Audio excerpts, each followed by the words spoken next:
السلام علیکم ورحمت الله.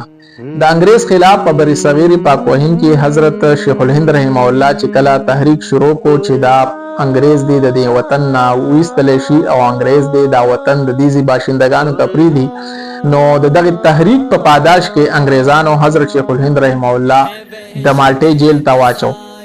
وس د حضرت شیخ الهند رحم الله یو دو شاګردان داسې وو چې هغه مونږ خپل استاد محترم یوازې نشو پرې خودلې او د هغه سره جیل ته لاړ.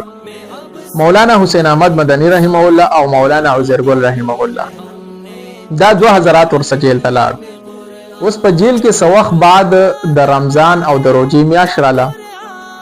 نو چې د روزي میاشت رااله نو حضرت شیخ الهند رحمه الله د خپل شاګردانو ته د افسوس په تور باندې ویل چې دا اولی روزه داسې ده چې او په دې کې بعد تراویح بغیر د قران مجید نه زواوره، ځکه چې حضرت شیخ الهند رحمه الله هم حافظ قرآن نو او حضرت حسین احمد مدنی رحمه الله او عزیر ګل رحمه الله دا هم حافظان نو.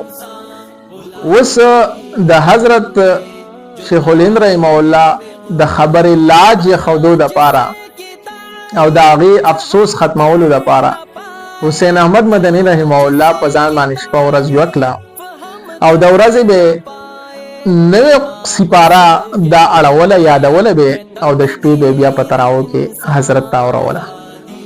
نو تراوی هم وشولې او د حضرت حسین احمد مدنی رحمه الله قرآن هم حفظ شو او د استاد هغه حسرت په آس باندې بدل کو.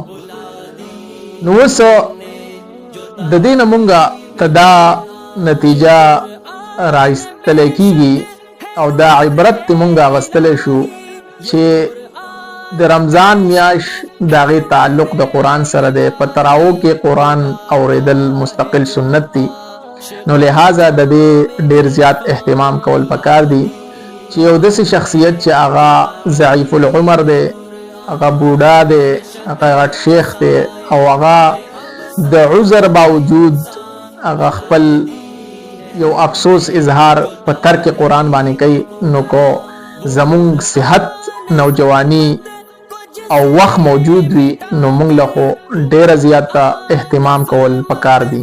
جزاکم الله.